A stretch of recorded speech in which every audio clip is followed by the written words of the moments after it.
हमारा स्टूडियो खुल गया है, आपके पास क्लाइंट आए, क्लाइंट भगवान होता है, आप मना नहीं कर सकते, ठीक है। तो सबसे पहली बात होता है क्लाइंट दो तरह के होते हैं, एक गुड इंटेंशन, एक बैड इंटेंशन, वो आपको खुद ही पता चल जाता है। भगवान का tattoo banana is not a crime. हमारी बॉडी हमारा टेम्पल है, सबसे पहला टेम्पल यही है, हमें अच्छा खाना चाहिए, पीना चाहिए।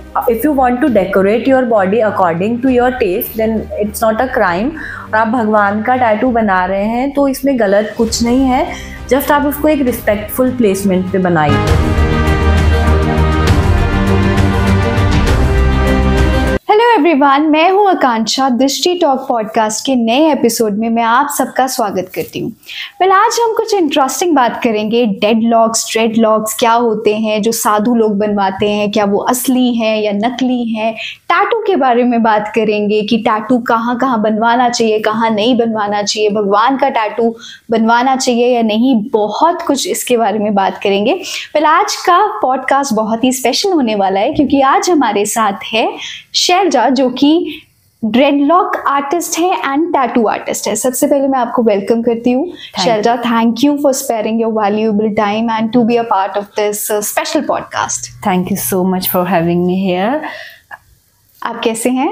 मैं बहुत अच्छी हूँ। सॉरी गाइस, मैं थोड़ा सा नर्वस हूँ। 5 मिनट में मैं स्टार्ट होंगी, फिर मैं चुप नहीं होंगी। Exactly, it's my first podcast. Oh, the first is always special, right? It's very special to me. मैंने सुबह से प्रिपरेशन किया था। So we are looking forward to it.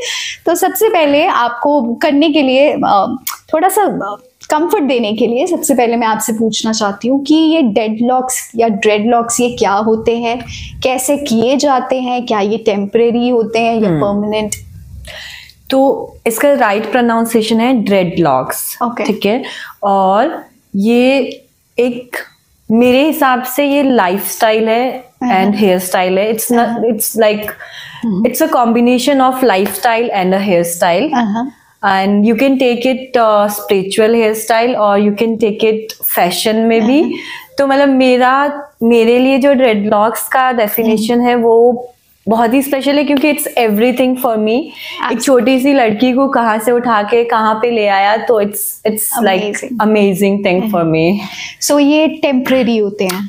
Dreadlocks temporary, permanent, natural, 3 तरह के होते हैं। तो मैं आपको तीनों बताती हूँ कैसे होते हैं। नेचुरल जो रहता है, आपने सुना होगा कि किसी के बचपन से ही जटाएं हैं या बाबा जी की जटाएं हैं, तो उन्हें हम कहते हैं नेचुरल, जो खुद से ही फॉर्म हो जाते हैं, खुद से ही बनते हैं। तो उसी को रेफरेंस लेके हम लोगों ने ड्रेडलॉक क्रिएट करना स्टार्ट किया। कि मैं जब छोटी थी तो मुझे शिवा के बाल बहुत ही अट्रैक्ट करते थे, मतलब इतने लंबे बाल। मैंने उनका तांडव का वीडियो देखा था, तो it was like dream to have that kind of hair for me. और मैंने बहुत रिसर्च किया कैसे ऐसे बाल होते हैं, कैसे क्या होता है, बट उस टाइम पे बहुत ही कम आर्टिस्ट थे इंडिया में। तो ये रिसर्च मतलब बहुत आगे तक मुझे लेके एग्जैक्टली। सो मुझे ये लगता था कि ये जो होते हैं कि हम बाल नहीं धोते तो वो बन जाते हैं। नहीं, ऐसा कुछ नहीं है। मैं अपने बालों को रोज भी धोती हूँ। 1 in 5 days हम लोग इसका वॉश रिकमेंड करते हैं। इसका जो वॉश रहता है उसका प्रोसेस सेम हमारे नेचुरल हेयर्स की तरह रहता है। जस्ट हमें क्या करना होता है, शैम्पू को पानी में डाइल्यूट करके हेयर पे अप्लाई करना होता है, बस इतना ही डिफरेंस रहता है। बाकी ये मतलब आई थिंक आप इतने लंबे बाल भी रख रहे हैं तो ½ an hour में सूख भी जाते हैं, ऐसा कुछ भी सेम रहता है, मतलब लाइक नॉर्मल हेयर। ओके, सो तो मतलब जैसे ड्रेडलॉक्स की अगर मैं बात करूं तो ये टेम्परेरी भी हैं, परमानेंट भी होते हैं? हाँ, मैंने अभी आपको सिर्फ एक ही बताया कि नेचुरल क्या होता है। सॉरी, मैंने अपना पॉइंट मिस कर दिया। तो नेचुरल मैंने आपको बताया। टेम्परेरी क्या रहता है? टेम्परेरी इस तरह के होते हैं, मैं आपको दिखा सकती हूँ। तो अभी मैं अपने क्लिप-ऑन्स का सेट वेयर करके बैठी हूँ। तो ये इस तरह के रहते हैं, आप देख सकते हैं। मतलब कोई भी सामने से मुझे नहीं बता सकता कि मैंने एक्सटेंशंस पहना है। ऐसा करने के पीछे का रीजन ये है कि बहुत सारी लड़कियां मेरे पास आती थी, मतलब मैं 10 साल से अभी ड्रेडलॉक्स कर रही हूँ, तो बहुत सारी लड़कियां आती थी, तो सब मतलब आई थिंक 80% गर्ल्स का यही कंसर्न था, ma'am I want to have dreadlocks but मैं अपने बाल लॉक नहीं कर सकती। Exactly, हाँ. मुझे ये अट्रैक्ट तो करता है बट मैं ये करवा नहीं सकती, फैमिली इशू या जॉब है या कुछ भी है। तो मैंने क्रिएट किया ये कि आप इसको लगा भी लीजिए, निकाल भी लीजिए। और बहुत सारे लोग ऑफेंड भी हुए कि ये जटाएं हैं, आप इसका मजाक नहीं कर सकते। बट गाइज ये फैशन भी है, जटाएं भी है, इसको हम पॉजिटिवली अगर लेना। अभी मैं आपको अपने पॉइंट से फिर से मिस होके बताती हूँ एक इंसिडेंस ना। अगर आप रोड पे चल रहे हैं सिंपल बाल में, ठीक है, तो आपको हो सकता है 10 लोग छेड़ेंगे, बट जब से मेरे पास ये बाल है ना, मुझे सबने हर हर महादेव के अलावा कभी ऐसे गंदी नजरों से देखा भी नहीं है। और ये मेरा खुद का एक्सपीरियंस है कि लोग आपको वो रिस्पेक्ट देते हैं। जब आप कहीं चल रहे हैं तो आपको लोग देखेंगे जरूर बट गंदी नजरों से नहीं देखेंगे। तो इट्स लाइक भगवान का चादर है मेरे ऊपर। एक आपने मुझसे पूछा था ड्रेडलॉक कितने टाइप के होते हैं, तो एक होता है परमानेंट, एक होता है रिमूवेबल, एक होता है नेचुरल। नेचुरल जो खुद से बनते हैं, परमानेंट जो हम लोग बनाते हैं परमानेंटली बालों में। अच्छा। और रिमूवेबल जो मैंने आपको दिखाया, कभी भी लग जाते हैं, कभी भी निकल जाते हैं। तो ये 3 टाइप के ड्रेडलॉक्स हमारे पास होते हैं और होते हैं मतलब। एग्जैक्टली।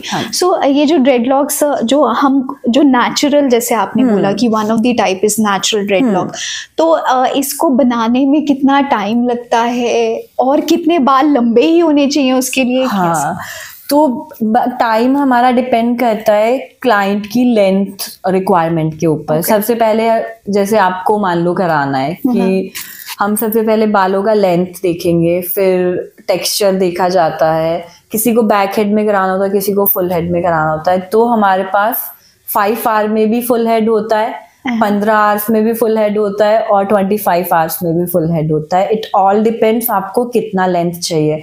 तो हम लोगों ने इसको कंफर्टेबल बनाने के लिए क्या करते हैं, एडवांस में ऑर्डर लेते हैं। तो जैसे आप फोन करेंगे कि हाँ जी मैम मुझे ड्रेडलॉक करवाना है, तो सबसे पहले हमें आपका एक फोटो का रिक्वायरमेंट रहेगा।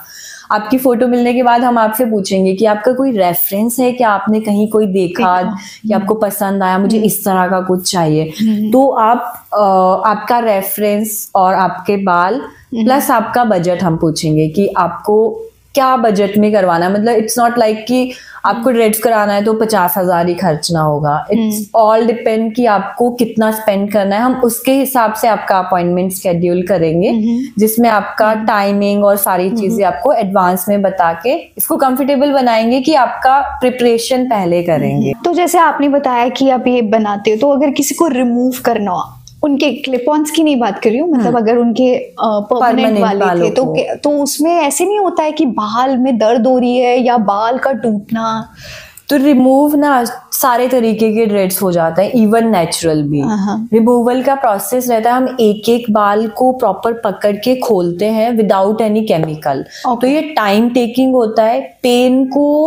पेन हम बोल सकते हैं, थोड़ा बहुत पेन होता है, but if you go to a good artist जिसको एक्सपीरियंस है तो आपका पेन काफी हद तक कम होता है। मतलब आई थिंक अभी तक हमने मोर देन 100 लोगों का रिमूवल करा है, जिनका हमने बनाया नहीं है, जो कहीं से बाल खराब करा के आ गए, फिर हमने खोला है तो उनका बाल बच जाता है।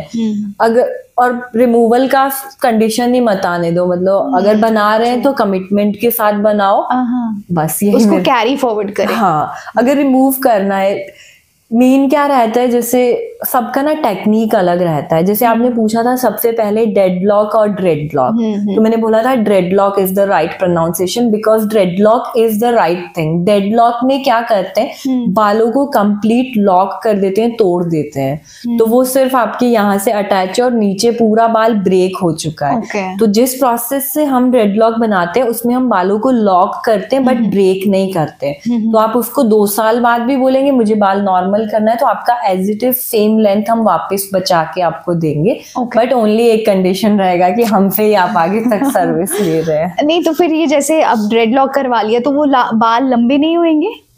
लंबे होंगे अपने ही जो। हाँ, तो इसमें मेंटेनेंस रहता है। जैसे इसके अलग शैम्पूज हाँ, हैं? आज नहीं, शैम्पूज आप नॉर्मली, मतलब मैं कोई शैम्पू रिकमेंड नहीं करती। जो आप बचपन से लगा रहे हैं, गो फॉर सेम शैम्पू, क्योंकि उसका आपके स्कैल्प को ऑलरेडी आदत हो गया। जस्ट उसको वॉश करने का तरीका थोड़ा जेंटल हो जाता है, आप ये नहीं कर सकते, आपको आराम से जेंटली वॉश करना है। तो ड्रेडलॉक का केयर होता है नॉर्मल बालों से थोड़ा ज्यादा। लगता है कि सिंपल है, बट तो उसको कोम करने की जरूरत नहीं है, कोम नहीं करना है, बस आपको वहां आपका टाइम बचा लिया हमने। एग्जैक्टली। सो जो साधु महाराज होते हैं, हाँ तो वो भी क्या ड्रेडलॉक्स करवाते हैं? सभी लोग नहीं करवाते, बहुत लोग करवाते हैं, और ये एक रिस्पेक्टफुल थिंग है कि वो आ रहे हैं समाज में और करा रहे हैं। तो वो ये नहीं हुआ कि वो तो नकली साधु हुए? फिर हम तो ये कंसिडर करते थे कि उनकी खुद ही जटाएं होती हैं या कुछ ऐसे। अब यार, if I am wearing a makeup, अब मैंने मेकअप लगाया है तो मैं क्या नकली शैलजा बन गई?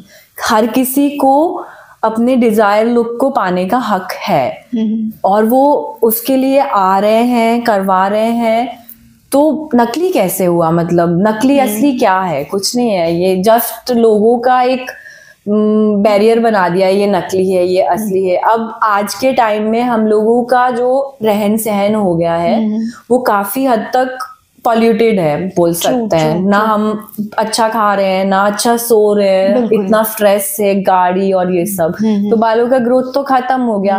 तो उनके बालों का जैसा डिजायर उनको जटाएं चाहिए, वो तो उनकी बननी नहीं है एक लाइफ में, तो क्या वो अगला जन्म लेंगे जटाएं बनाने के लिए? तो I am here for you. मतलब पर्सनली मुझे ये लगता है जितने भी हमारे साधु महात्मा जो क्लाइंट रहते हैं, उनके साथ काम करने में एक डिफरेंट फीलिंग होता है। They share like very good things to us, जिसमें वो बहुत सारा नॉलेज हमें देते हैं। बहुत ही अच्छे आप वीडियोस देखना, मतलब मैं पोस्ट भी करती हूँ कुछ रैंडम क्लिप बिना एडिटिंग के, उसमें हम दिखाते हैं, वो सब चीजें हमें बताते हैं उन्होंने क्यों ये लाइफ चुना, क्या। तो मेरे लिए तो ये नकली नहीं है। अगर मैं रोज तैयार हो सकती हूँ, रोज मैं मेकअप कर सकती हूँ, तो उनको भी हक है अपने पसंद का मेकअप करवाने का। तो गाइस, ये तो नहीं है ऐसा। सो जैसे महाकुंभ 2025 है, तो ऐसे उसमें बहुत सारे साधु महाराज आए होंगे आपके पास ड्रेडलॉक कराने के लिए। तो महाकुंभ तो आजकल का सबसे ही ट्रेंड का टॉपिक चला है। इसमें बहुत सारे साधु संत हमारे पास आ भी चुके हैं और आने भी वाले हैं, बहुत सारे डेट्स बुक है, और ये एक ब्लेसिंग है कि वहां मैं गई भी नहीं हूँ और फिर भी मेरा काम वहां तक पहुंच गया है। और ये बहुत ही अच्छी बात है मेरे लिए तो। और थैंक यू सो मच सभी का जो भी आ रहे हैं मेरे पास। तो जैसे ड्रेडलॉक्स आजकल एक फैशन ट्रेंड बन गया है, ठीक है, कि यंगस्टर्स भी करवाना चाहते हैं, बट जैसे पहले हमने देखा था कि सिर्फ साधु महाराज ही करवाते थे, ठीक है। तो हम उस चीज को स्पिरिचुअली कनेक्ट करते थे कि वो मतलब उन्होंने करवाए हैं तो वो स्पिरिचुअल होगा। तो ये एक फैशन ट्रेंड बन गया, रादर देन अब वो फैशन ट्रेंड बन गया। तो क्या ये सही है? गलत क्यों है? गलत तो नहीं है। अब आप देखो, ट्रेंड कुछ भी बन जाता है। लोग छोटे कपड़े पहनते थे, वो एकदम ट्रेंड बन गया, तो उसमें किसी ने ऐसे क्वेश्चन नहीं उठाए। अब अगर स्पिरिचुअलिटी को हम फैशन बना रहे हैं, तो इसके लिए तो सभी को खुश होना चाहिए, क्योंकि टेक्निकली कहीं ना कहीं हम अपनी संस्कृति को भी आगे लेके जा रहे हैं। ड्रेडलॉक का जो ओरिजिन है वो इंडिया से हुआ है, महादेव से हुआ है। तो हम मॉडर्न होने के साथ साथ स्पिरिचुअल है, ये रिप्रेजेंट करते हैं हमारे ड्रेडलॉक्स।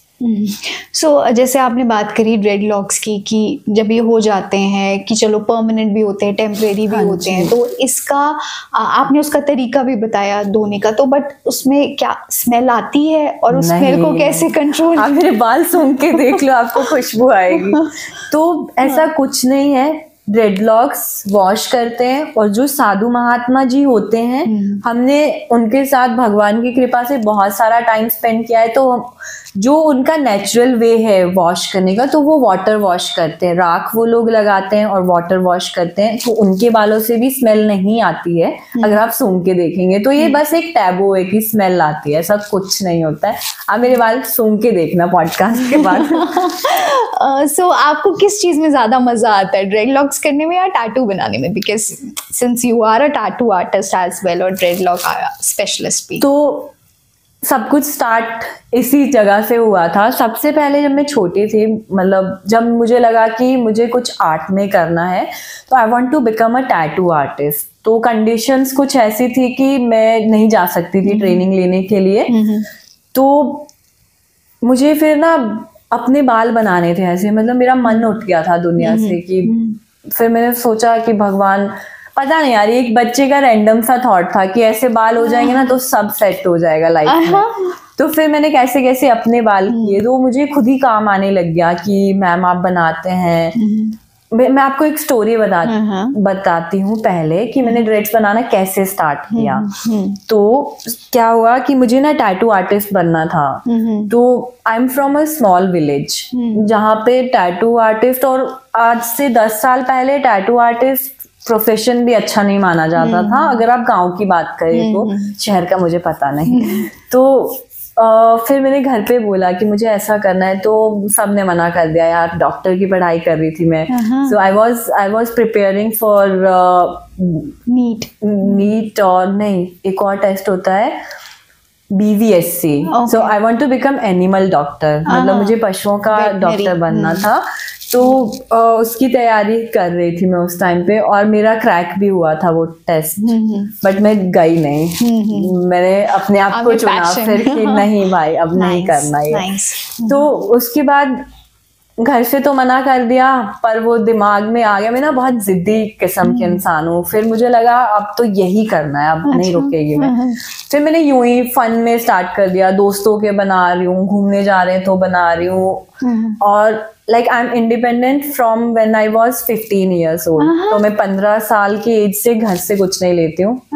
तो फिर निकल गई मैं घर से बाहर, तो पहले ही थी। तो मैं उस टाइम पे ना स्केचेस सेल करती थी। अच्छा। तो मैं आई थिंक 500 रुपीज में एक स्केच बना दी थी, तो मेरा पूरा महीना पैक चल रहा था। तो उस टाइम पे तो बहुत मजे थे, क्योंकि सोलन में रहते थे हम, बहुत छोटी जगह थी, खर्चा बहुत कम था। तो पॉपुलर हो गई मैं कि दोस्तों पे पैसे उड़ा रही हूँ, चिल कर रही हूँ, तो सब लोगों की मैं प्यारी दोस्त बन गई। ऐसे करके ना सोलन में मैं धीरे धीरे थोड़ा पॉपुलर हो गई। और मैं सोशल मीडिया कुछ भी यूज नहीं करती थी उस टाइम पे। उस टाइम पे आई थिंक मेरे पास फोन भी छोटा वाला होता। तो सोलन एक छोटे टाउन में पॉपुलर हो गई मैं इजीली। स्केचेस कैसे, मतलब एज इन की, मतलब जैसे आप बैठे हो तो आपका पोर्ट्रेट बनाना, तो ये स्केचेस होता है। जैसे तो मुझे बहुत सारे ऑर्डर आते थे, कोई मम्मी पापा का पोर्ट्रेट बना रहा है, कोई बर्थडे के लिए, कोई किसी चीज के लिए। तो मतलब मैं सबसे पहले बनना ही टैटू आर्टिस्ट चाहती थी। और मेरा दुनिया से मन उठ चुका था, क्योंकि ना आर्ट आपको ना एक टाइम पे अलग कर देता है सब लोगों से। अगर आपको आर्ट को फॉलो करना है ना, आपको सब कुछ छोड़ना पड़ेगा। ये मोमेंट सबकी लाइफ में आता है, मतलब तो मेरी लाइफ का ये वो वाला मोमेंट था। तो मैंने सब कुछ छोड़ दिया कि ठीक है, अब नहीं जाना कहीं वापस, और मैं बनाने लगी। उस टाइम पे मैं, ऐसा भी नहीं था कि बहुत ज्यादा परेशान हूँ मैं। I was enjoying myself, doing things, having fun with friends, going out, going on trips. तो धीरे धीरे ना ड्रेडलॉक्स में बनाने लगी ऐसे ही अपने दोस्तों के, और मैंने खुद के बना लिए। अच्छा। मुझे बनाने थे, किसी और से मुझे मिला नहीं अच्छा कुछ भी, तो मैंने खुद के खुद बना लिए। मुझे सब पूछने लगी कौन बनाता है, कहाँ से बनाया। मैं बोला मैं खुद बनाती हूँ, आ जाओ आ जाओ। तो ऐसे करते करते ना मुझे रैंडमली मेरे फोन पे एक दिन फोन आया कि ma'am I want to have dreadlocks, and he was talking very professional, and what is your charges, like how much you charge for dreadlocks? Then I realized like this is my call. Amazing. So वहां से ये सब start हुआ।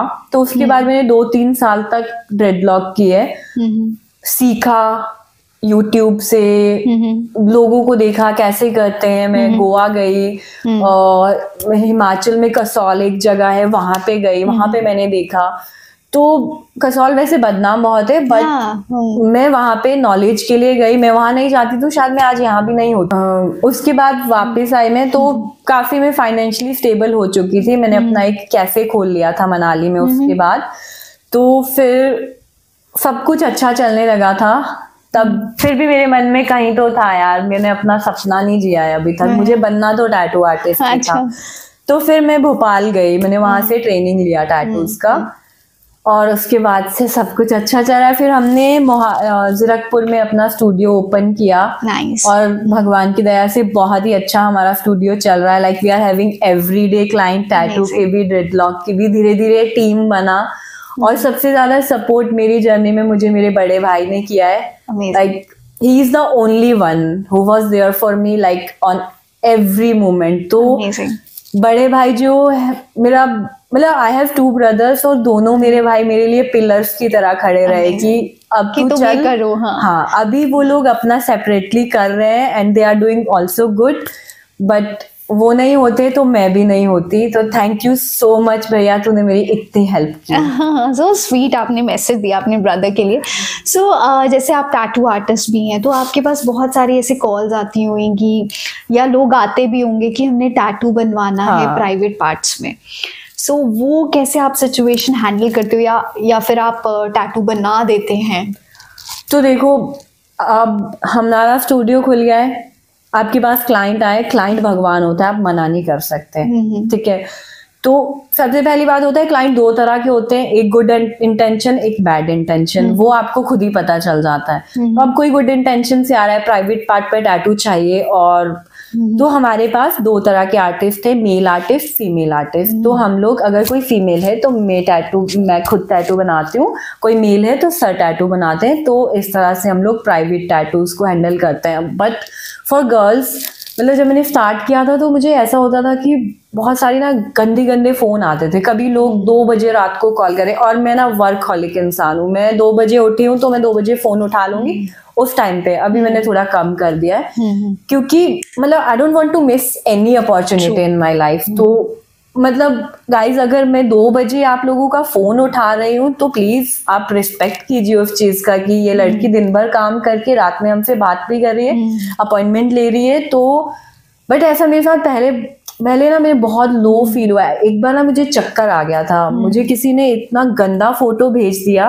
आप समझ सकते हैं क्या फोटो भेज दिया रात को. मतलब अब मैं क्या बात करूं, और वो टैटू के लिए पहले मुझसे बात कर रहे हैं. It was like very scary for me being a girl, क्योंकि हम लोग ना रेडी नहीं होते ऐसी गंदी चीजों के लिए. हम लोग गंदे हैं नहीं, तो हम सोचते भी नहीं ऐसा कोई सोच रहा होगा.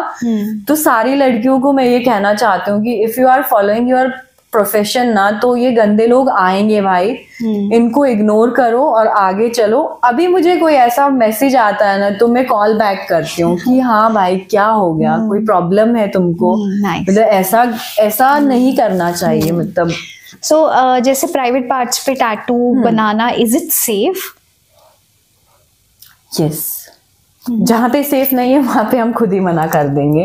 But yes, tattoo is safe on all parts. Like आंख में जब तक नहीं करें, आंख में भी अभी तो टैटू होने लगे हैं, you know, like eye ball tattoos होते हैं अभी. बट या like you can change your entire I, like पूरा सब कुछ चेंज हो जाएगा अंदर से. बट आई थिंक ये तो मेरे लिए नहीं है, तो I don't know about this.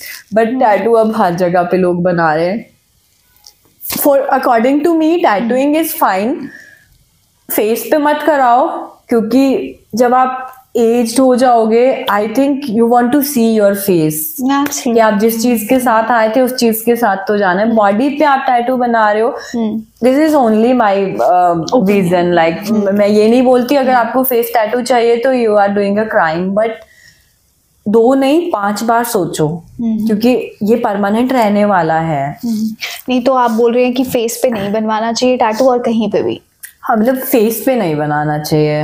बाकी वो आपका चॉइस है, आपके प्रोफेशन को सूट करता है, आपको अच्छा लगता है तो हम. और हाँ, टैटू नहीं बनाना चाहिए, गर्लफ्रेंड बॉयफ्रेंड का नाम नहीं बनाना चाहिए. ऐसा ना बहुत बार होता है स्टूडियो पे कि किसी ने यहाँ पे नाम लिख लिया, इतना बड़ा नाम लिख लिया, अब ब्रेकअप हो गया, अब तो कवर अप करना पड़ेगा. ऐसा आई थिंक बहुत सबके ही साथ होता है. अगर आपने टैटू करा लिया तो ब्रेकअप पक्का है. तो this is my message, like boyfriend girlfriend का टैटू नहीं बनाना चाहिए. टैटू एक ऐसी चीज है जो लाइफ लॉन्ग आपके साथ रहने वाली है. जब आपके साथ इंसान है तो क्यों टैटू चाहिए आपको? मतलब ठीक है, क्या मतलब एज इन क्या करना है उस चीज. तो ये चीजें स्पेशली छोटे बच्चे करवा लेते हैं, जैसे 12th से निकले हुए किड्स हैं, तो वो लोग थोड़ा बचपन वाला प्यार रहता है, टैटू बना लेते हैं, फिर उनको बहुत दिक्कत होती है. मतलब हमने, तो आप मना करते हो? हाँ, मना करते. आई थिंक हम पूरा कोशिश करते हैं उनका माइंड कन्वर्ट करने का कि आप ये टैटू मत करवाइए, बट एज अ क्लाइंट हमें उनके चॉइस को रिस्पेक्ट करना पड़ता है। हम अपने से तो मना करते हैं, फिर भी आपको चाहिए ही चाहिए तो ओके हम कर देंगे, कवर अप भी कर देंगे बाद में। तो कवर अप हो जाते हैं, वो भी बोल देते हो पहले।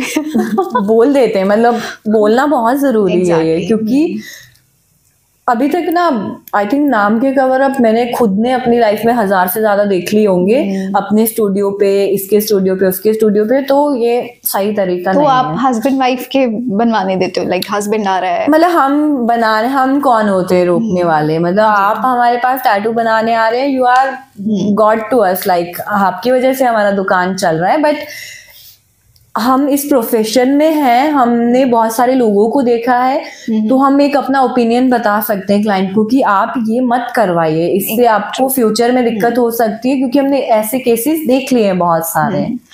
तो शैलजा, मेरे को ये क्वेश्चन आ रहा है कि लाइक आपके पास आते होंगे क्लाइंट्स कि हमें भगवान का टैटू बनवाना है हाथ पे या बॉडी पे, तो क्या सबसे पहले तो ये पूछना चाहूंगी कि भगवान का टैटू बनवाना चाहिए, और अगर बनवाना चाहिए तो फिर मतलब एज इन कि कहाँ कौन से मतलब यहाँ पे आर्म्स पे बनवाए या कहाँ पे बनवाए?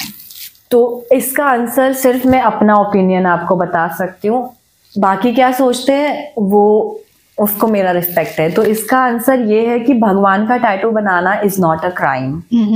हमारी बॉडी हमारा टेम्पल है, सबसे पहला टेम्पल यही है। हमें अच्छा खाना चाहिए, पीना चाहिए। If you want to decorate your body according to your taste, then it's not a crime. और आप भगवान का टैटू बना रहे हैं तो इसमें गलत कुछ नहीं है, जस्ट आप उसको एक रिस्पेक्टफुल प्लेसमेंट पे बनाइए।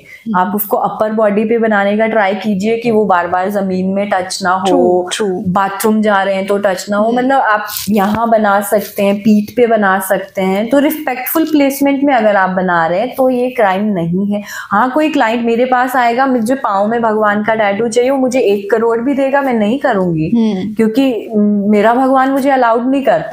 तो जब तक मेरा भगवान मेरे दिल में ही रहता है ना, तो वो मुझे नहीं कहेंगे ना कि ये नहीं करना है तुझे, तब तक मैं रुकूंगी नहीं। तो भगवान का टैटू बनाना क्राइम नहीं है, जस्ट आपको अच्छी प्लेसमेंट पे बनाना चाहिए।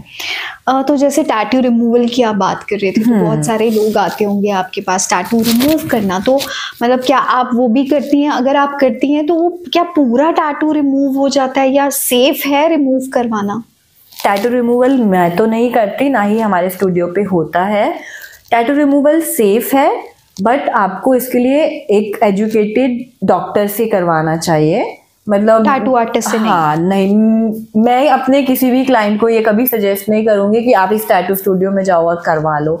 तो मेरा सजेशन सबके लिए यही रहता है कि आप डॉक्टर से कंसर्न कीजिए, वहां जाके रिमूवल की सिटिंग लीजिए। एक सिटिंग में तो रिमूव होता भी नहीं, डिपेंड्स ऑन कितना इंक आपकी बॉडी में है, उसके हिसाब से आपको मिलेगा कि किसी का रिमूवल 2 सिटिंग में होता है, किसी का 20 में होता है। सो बनाना एक्सपेंसिव नहीं है, बट रिमूव करवाना एक्सपेंसिव है। अगर आप अच्छी जगह से करवा रहे हैं, और रिमूव हमेशा अच्छी जगह से ही करवाना चाहिए, क्योंकि टैटू आर्टिस्ट हम लोग ने टैटू बनाना सीखा है, रिमूव करना नहीं सीखा है। तो इसके लिए डॉक्टर हैं, तो let them do their work. So वो प्रॉपर रिमूव हो जाता है उससे? हल्का, इट डिपेंड्स, मतलब कि अगर आपका टैटू ऑलरेडी फेड हो चुका है, जैसे यहाँ पे मेरे एक टैटू है, तो ये अगर मैं रिमूव कराने जाऊंगी तो ये कंप्लीट रिमूव हो जाएगा।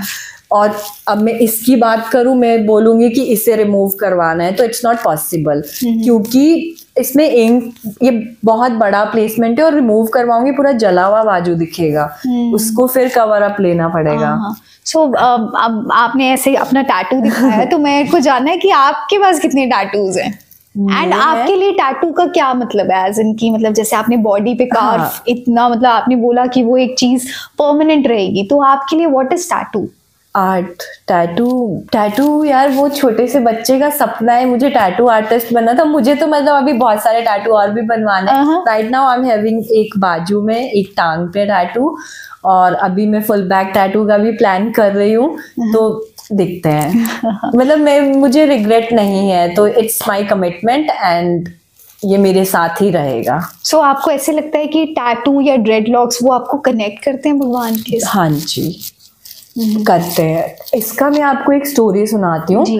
तो मेरे पास एक क्लाइंट आया था यूएस से, तो हम लोग गोवा में मिले थे। I was on a trip, I think मेरा वहाँ पे ड्रेडलॉक्स का वर्कशॉप था कोई, तो वहाँ पे मैं जहाँ रुकी हुई थी उसी रिजॉर्ट में वो भी रुके हुए थे। तो आई थिंक हम खाना या कहीं पे मैं एग्जैक्टली भूल गई हूँ, हम लोग मिले तो हमारी ऐसी बात हुई टैटू के लिए। तो उसने कहा मुझे टैटू करवाना है, and at that time he was very nervous, talking very fast कि मतलब he was not in good time I think. तो उसने मुझे पूछा कि मैं क्या टैटू करवाऊं जिससे मेरी जीवन में शांति और स्टेबिलिटी आए। तो शांति और स्टेबिलिटी सुन के मेरे दिमाग में एकदम शिवा रिफ्लेक्ट हुआ, तो मैंने एक ही जवाब दिया, शिवा। तो उसने he said okay let's do it. तो हम लोग क्या हुआ, मैं वहां पे घूमने गई थी, तो मेरे पास प्रॉपर इक्विपमेंट नहीं थे उस टाइम पे। मेरे पास जस्ट मशीन और मेरा बनाने का सेटअप था, प्रिंटर नहीं था। तो प्रिंट लेने के लिए हमें थोड़ा दूर जाना था, 4-5 किलोमीटर। तो मैंने उसे कहा कि लिफ्ट या फिर आपको स्कूटी चलाना आता है तो वहां पे स्कूटी रेंट पे मिल जाती है गोवा में। तो हमने स्कूटी ली एंड हमने स्टार्ट किया जाना, और ही वॉज वेरी नर्वस। हमारा एक एक्सीडेंट हो गया रास्ते में, एंड मेरा बिल्कुल जो बस होता है ना बिल्कुल यहाँ पे रुकी है, और मुझे काफी चोट आई थी। उससे इतनी चोट नहीं आई थी, बट ही स्टार्टेड, मैं थोड़ा सा बेहोश हो गई थी उस टाइम पे। तो वो ना बहुत ही परेशान हो गया था कि ये मैंने क्या कर दिया, मतलब he was feeling so guilty for me. फिर मुझे थोड़ा सा सेंसेस आए, हमने टैक्सी बुक किया और हम वापस आए अपने होटल पे। और मतलब मुझे गुस्सा तो नहीं आ रहा था उस पे, but for him it was like strange thing कि आप गुस्सा नहीं कर रहे हो, मैंने आपको गिरा दिया, ऐसा हो गया। तो I was like it was my decision to go with you, so मैं आप पे गुस्सा नहीं कर सकती, और एक्सीडेंट हो जाते हैं, कोई प्लान नहीं करता है, तुम भी मेरे साथ में थे। So he was like, how can you be so calm like at this situation? I was like, I live in mountains. तो mountains का भी मेरी जिंदगी में बहुत बड़ा रोल है, मतलब mountains सुन के ही मेरे मुंह पे स्माइल आ जाती है, सॉरी। तो फिर उसके बाद उसने कहा like I want to go to mountains, और उसने मेरे सामने अपना यूएस का टिकट कैंसिल कर दिया। बट उस टाइम पे I was not taking it seriously, okay ठीक है। तो हमने टैटू किया उनका, तो उनका यहाँ पे हमने एक शिवा का टैटू बनाया था। तो उसमें, और मुझे बहुत चोट आ गई थी, तो पहले तो मुझे लगा कि it's not a good idea tattoo करना, अभी चोट भी लगी है, नहीं अच्छा फील हो रहा। But he felt very sad, वो मतलब बिल्कुल उदास हो गया। मेरे साथ में मेरी एक दोस्त थी, उन्होंने मुझे कहा कि Shailaja you can do this यार, मतलब क्यों नहीं कर रही हो। तो मैंने थोड़ा सा पेन किलर लिया, थोड़ा खाना वाना खाया, थोड़ा गर्म पानी, थोड़ा जिधर जिधर चोट लगा था, और उसके बाद I called him like okay I am ready for tattoo. तो वो बहुत ही खुश हो गया। वो ना बहुत ही अच्छा इंसान था, मतलब is like he is having a baby heart. एकदम से खुश हो गया, एकदम से दुखी हो गया। उसके बाद हमने वो टैटू कंप्लीट किया। तो फिर उसने कहा कि ओके मेरा कैंसिल हो गया, I have some work in Hyderabad, I am going to Hyderabad, after Hyderabad I will come to mountains to you. Last year का आई थिंक ये बात है, और लास्ट ईयर जून जुलाई में कभी बाढ़ आई थी मनाली में। तो at that time he reach Chandigarh. तो यहाँ पे आपको याद है बहुत सारी बारिश हो गई थी, एकदम इतना पानी भर गया था, हमारे फ्लैट के बाहर भी पानी भर गया था। तो वी वर स्टक, मैं, मेरा भाई, हम लोग यहाँ पे रहते थे, तो वो हमारे साथ में फंस गया था। तो हम जा नहीं पा रहे। तो उसने फिर से नर्वस होना स्टार्ट कर दिया कि शैलजा टैटू नहीं बन रहा है, I think I am not a positive human, मेरे आते ही यहाँ पे बाढ़ आ गई। नहीं, तो आपको ये नहीं लग रहा कि अगर मतलब जैसे आपने उनको ये बोला कि सॉरी टू इंटरप्ट, कि जैसे आपने ये बोला कि मेरे को शिव का टैटू बनाना है, तो मे बी मतलब ऑल्दो आपको वो अच्छे लगे इंसान, देखो इंसान कभी भी कोई बुरा नहीं होता है ना, सिचुएशंस उसको बुरा बनाती हैं, बट मतलब उसको हमेशा अड़चन आ जाती थी। तो आपको ऐसे नहीं लग रहा था कि वो भगवान भी रेडी नहीं थे उनकी बॉडी पे आना? यस, अभी मैं कंप्लीट करने वाली हूँ इसको। तो वो जो टैटू था वो शिवा का टैटू यहाँ बना था। तो उसके बाद भी he was not feeling well, like मतलब उसको ना कुछ इमोशनल हीलिंग का जरूरत था। आई फेल्ट दैट, और वो हीलिंग ना कोई ह्यूमन नहीं दे सकता, वो माउंटेन्स दे सकते। तो मैंने उसे बस रैंडमली कहा था कि you go to mountains and live sometimes in mountain, तो आपको खुद समझ आ जाएगा कि शांत कैसे रहना है, जीना कैसे है। तो वो हमारे पास आए तो वो फिर से नर्वस होने लगे, शैलजा लाइक हम जा नहीं पा रहे, ऐसा हो रहा है वैसा हो रहा है। तो एट दैट टाइम मुझे भी लगा था कि हम नहीं जा रहे हैं यार, चलो छोड़ते हैं। बट फिर क्या हुआ, लास्ट मोमेंट पे मैंने यूं ही चेक किया कि भुंतर का फ्लाइट होता है क्या, कुल्लू में एक एयरपोर्ट है छोटा सा, तो उस दिन वो फ्लाइट बुक हो रहा था। तो मैंने उनको बिना बताए अपना सर का और उसका फ्लाइट बुक कर दिया और उनको बोला सरप्राइज हम जा रहे हैं। और उस टाइम पे मनाली में कोई रोड नहीं थे, it was very dangerous. Manali में जो हमारे कैफे है वहां पे भी बात नहीं हो पा रही थी, और I was worried for my friends too, like who was in Manali, कि कैसे होंगे, क्या होगा। 3 दिन से कोई नेटवर्क नहीं, कुछ नहीं, सब मनाली में कनेक्टिविटी बंद था। तो लाइक मैंने सोच लिया भाई अब जाना है, मरना है तो माउंटेन्स में मरना है, चलो भाई चलते। तो हम लोग गए वहां पे जाके उसने बोला कि शैलजा लाइक आई थिंक कुछ तो खाली है मेरे जीवन में। और हमारे ना बहुत ही डीप कन्वर्सेशन चल रहा था, बहुत सारे लोग बैठे थे, तो कहीं से ब्रह्मा विष्णु महेश का टॉपिक हमारा निकला। तो आपने कहा था ना कि वो रेडी नहीं थे भगवान आने के लिए। तो शिवा, ब्रह्मा एंड विष्णु, अगर हम ह्यूमन लाइफ की बात करें तो ये तीनों इक्वली इम्पोर्टेंट है। Absolutely. तो ये टॉपिक हमारा चला, तो he asked like he don't know like Hinduism, तो उनको नहीं पता था कि ये क्या होता है, कैसे काम करता है। तो उसने मुझसे पूछा कि आपके हिसाब से ब्रह्मा विष्णु महेश क्या है। तो अकॉर्डिंग टू मी, अगर आपके दिमाग में कोई थॉट पैदा हुआ तो वो आपका ब्रह्मा है, ठीक है। आपने उस थॉट पे काम किया, आपने उस थॉट को प्रोसेस किया, तो वो आपके अंदर का विष्णु है। और कहीं ना कहीं आपने उसके रिजल्ट को देखते हुए उसको एंड कर दिया, तो वो आपका शिवा है। तो ये तीनों और आपने एंड किया तभी आप एक नया थॉट पैदा कर पाएंगे। तो ये तीनों इक्वली इम्पॉर्टेंट है। And when I said this to him, उसने इमीडिएटली बोला like I want a full back tattoo Brahma Vishnu Mahesh का, क्योंकि उनको तीनों चाहिए। हाँ, तो फिर उनको समझ आया। फिर मैंने ऐसे नहीं कहा, मैंने बोला आप इसको मतलब इज फॉरेनर ना, उनको नहीं पता, आप तो एकदम से समझ गए ब्रह्मा कैसे काम करे। तो कहा मैंने कि आपको मतलब आप खुद भी पर्सनली अगर फील करेंगे ब्रह्मा विष्णु महेश हमारी लाइफ में काम करते हैं, हर डिसीजन में, हर रिएक्शन पे, हर एक्शन पे। तो उसके बाद हमने वो टैटू स्टार्ट किया and it was 6 days session. बहुत पेनफुल भी होगा, हम 2 आर्टिस्ट लगे थे पीठ पे बनाने के लिए, बट आफ्टर 6 days मैंने एक नए इंसान को देखा है। अभी मेरी उससे बात होती है, जो like he became very good friend to me. वो मुझे सिस्टर बोल के गया है, लाइक मतलब बहुत ही अच्छा कनेक्शन हमारा हो गया। तो उसके बाद उन्होंने, अभी भी मेरा बात होता है ना, तो ही ऑलवेज सेड, पहला लाइन उसका ये होता है, Shailaja you changed me, you changed my life. अभी वो गुस्सा नहीं करता है पहले, अभी वो खुद पे काम कर रहा है, वो वर्कआउट कर रहा है। उसका ना मैंने पोस्ट भी किया था फुल बैक टैटू, उसमें बहुत सारे मुझे कमेंट आए थे, भगवान का टैटू पीठ पे क्यों बना लिया, ये क्या तुम लोगों को रिस्पेक्ट नहीं है भगवान का। तो उस टाइम भी मेरा यही कहना था कि हमारा शरीर हमारा मंदिर है और हमें हक है इसको सजाने का। अगर हम इसको एक रिस्पेक्टफुल प्लेसमेंट में बना रहे हैं तो क्या क्राइम कर रहे हैं, मतलब टैटूइंग इज नॉट क्राइम। और भगवान को अपने ऊपर बनाना, आप खुद बना के देखिए, आपको तभी पता चलेगा कि कितना आपको डिफरेंस फील होता है। तो आपको ये लगता है कि अगर भगवान का टैटू कोई बनाए तो वो इंसान जो है वो शांत हो जाता है? इट डिपेंड्स आप क्या बना रहे हैं और किस पर्पस से बना रहे हैं। ऐसा नहीं है कि टैटू आपको शांत कर देगा।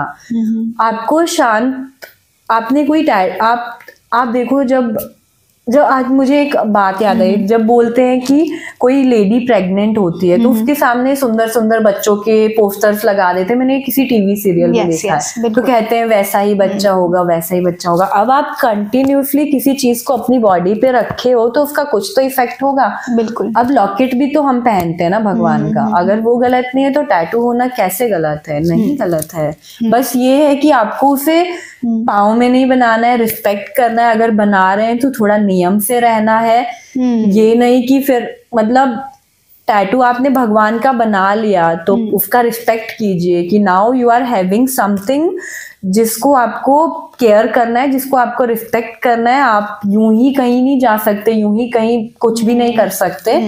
तो अगर आप नियम फॉलो करते हैं तो क्राइम नहीं है।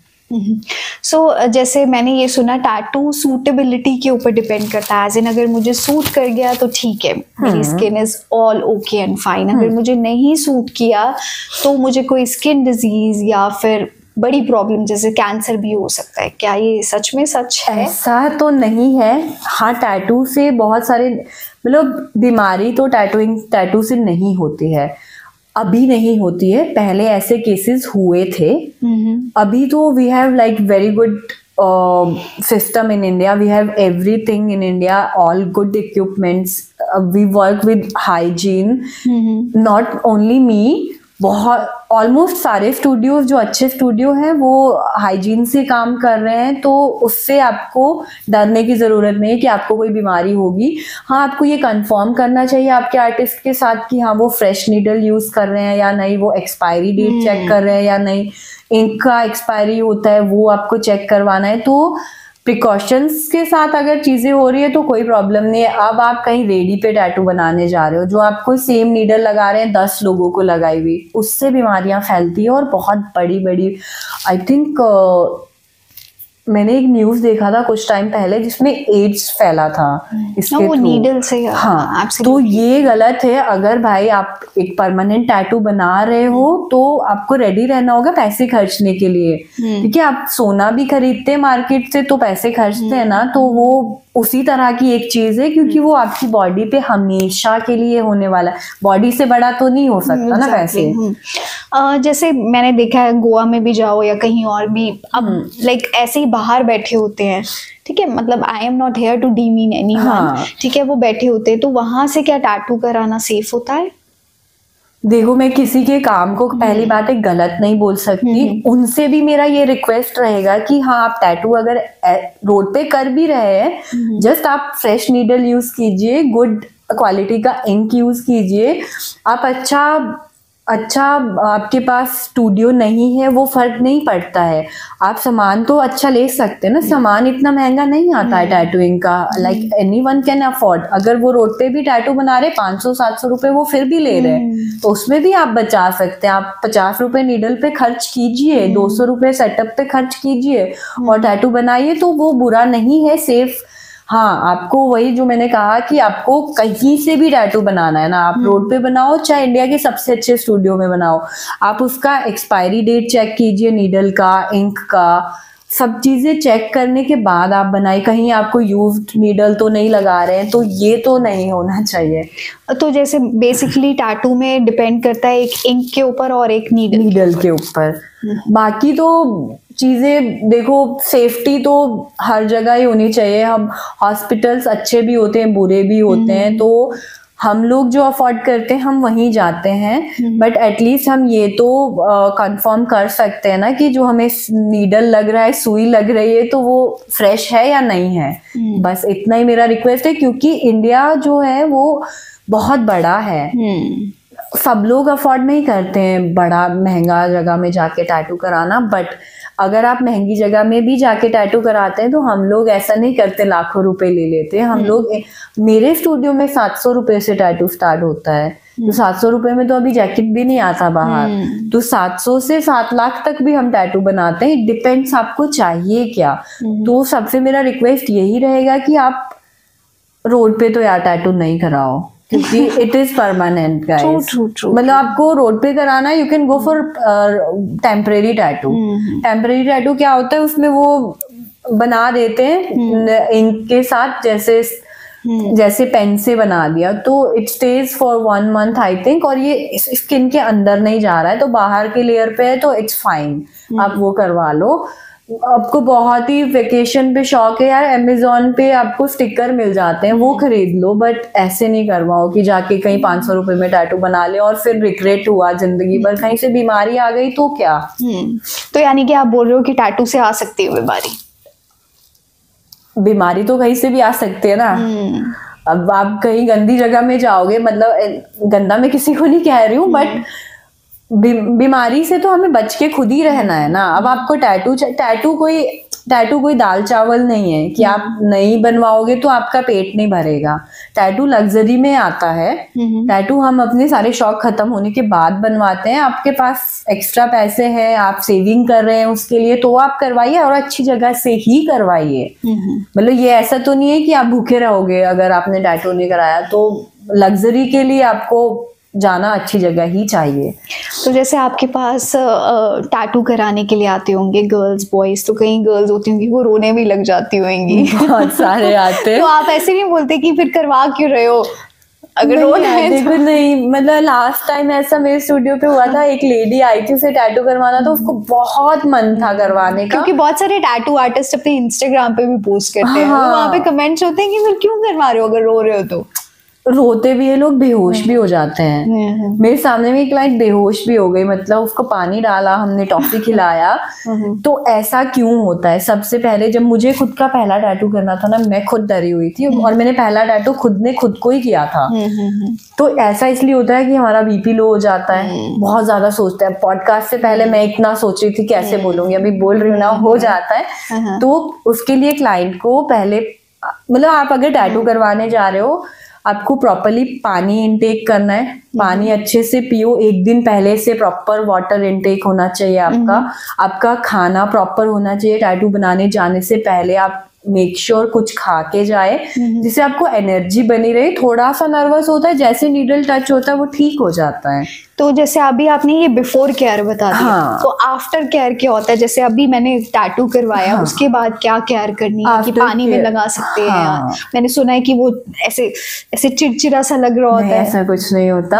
आपने जैसे टैटू बना लिया तो उसके बाद में आपको डायरेक्ट सनलाइट में नहीं जाना है 6-7 दिन के लिए। अगर जाना भी है तो थोड़ा उसको कवर करके जाना है। बिल्कुल टाइट कपड़े नहीं पहनने टैटू पे, मतलब उसको ना आपको, मतलब वो रगड़ नहीं लगनी चाहिए कपड़े की भी। उसको ऐसे केयर करना है जैसे फ्रेश चोट को हम केयर करते हैं कि हाँ चोट लगी है तो थोड़ा उस पर मॉइस्चराइजर भी लगाइए, पानी लगा सकते हैं, वॉश भी कर सकते हैं। ऐसा कुछ नहीं होता है।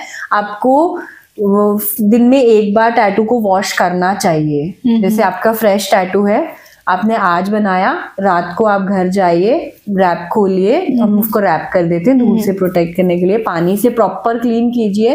अगर आपका प्लाज्मा निकल रहा है तो आप सोप भी यूज कर सकते हैं। सोप आपको थोड़ा जॉनसन्स बेबी सोप, इस तरह का सोप यूज करना है, जेंटल सोप यूज करना है, हार्श नहीं करना है। और उसके बाद आपको जो भी आपके आर्टिस्ट ने आफ्टर केयर सजेस्ट किया है, कोई भी क्रीम या कोई भी मॉइस्चराइजर कहा है, वो अप्लाई कीजिए। हम लोग जो मॉइस्चराइजर बोलते हैं वो सोफ्रामाइसिन एक क्रीम आती है, और AND आता है, और टैटू बटर आता है। 3 तरह का हम आफ्टर केयर क्लाइंट्स को सजेस्ट करते हैं। तो जैसे कई बार आपने एक टैटू किया हो तो फिर उससे किसी क्लाइंट को इन्फेक्शन या कुछ हुआ? नहीं, भगवान की दया से ऐसा मेरे साथ तो नहीं हुआ, क्योंकि पहले दिन से मुझे पता था कि पैसे बनाऊं ना बनाऊं, क्लाइंट जरूर बनाऊंगी। तो मैंने आज तक कभी ऐसा नहीं किया कि गलत सामान यूज किया, या मेरे क्लाइंट को कभी भी कुछ भी इस तरह की प्रॉब्लम हुई, कुछ नहीं ऐसा हुआ। मतलब भगवान की कृपा है। हाँ, शुरू में जब मुझे बनाना नहीं आता था तो मैंने बहुत सारे टैटूज ऐसे बनाए हैं जो कम नॉलेज से बनाए, बट मैंने खराब वो भी नहीं किए थे।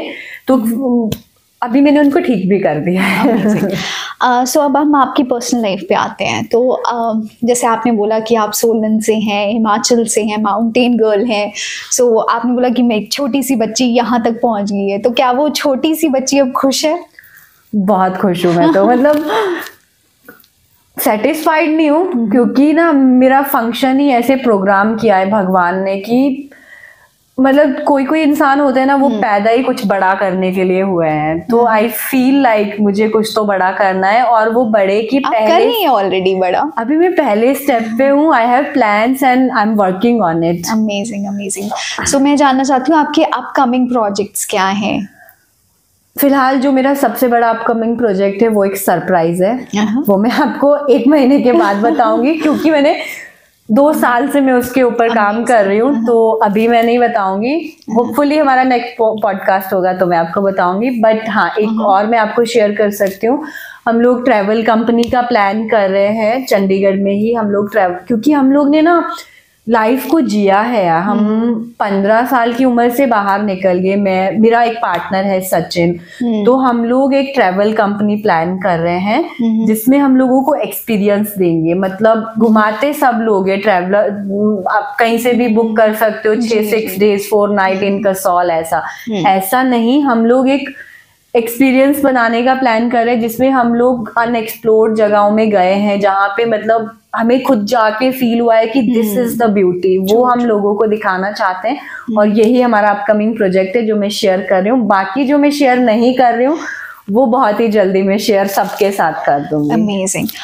सो जो टैटू करवाना चाहते हैं या ड्रेडलॉक कराना चाहते हैं, तो वो आपके पास कहाँ है, ये बता दीजिए। हमारा स्टूडियो है VIP रोड जीरकपुर में, B ब्लॉक की मार्केट में। स्टूडियो का नाम है PSY आर्ट वर्क्स। तो शैलजा, मुझे वो ना एक छोटा सा बच्चा आप में दिखाई दे रहा है, और मतलब एज इन, और आपका है भी बेबी फेस और बहुत ही क्यूट हो आप। एंड बट ये मैं जानना चाहूंगी कि जैसे आप एक छोटे से शहर से या कस्बा बोलो, ये जैसे भी है ना, तो आप वहां से हैं और आपने इतना लंबा सफर तय किया है। टैटू आर्टिस्ट हैं, एज अ ड्रेडलॉक स्पेशलिस्ट हैं।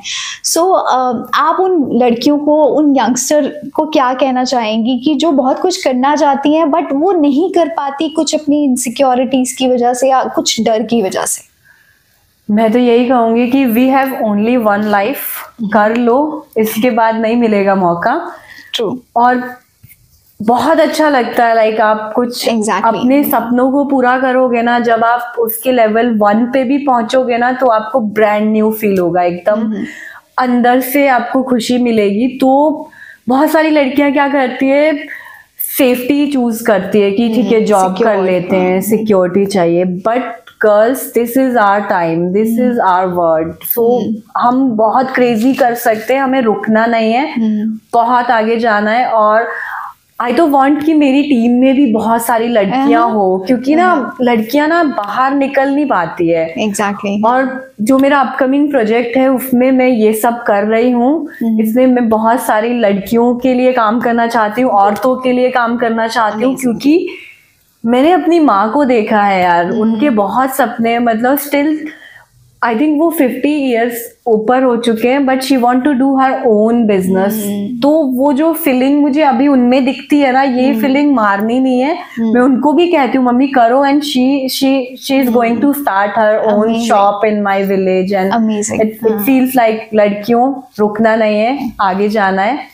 Thank you so much for having me here. So thank you Shailja for coming over here and sparing your time, and आपने बहुत सारे insights share करे dreadlocks के बारे में और tattoo के बारे में. So thank you viewers for watching. अगर आपको इस podcast से knowledge मिली है तो ज़रूर हमें subscribe करें YouTube पे और हमें follow करें Instagram and Facebook पे. Thank you for watching.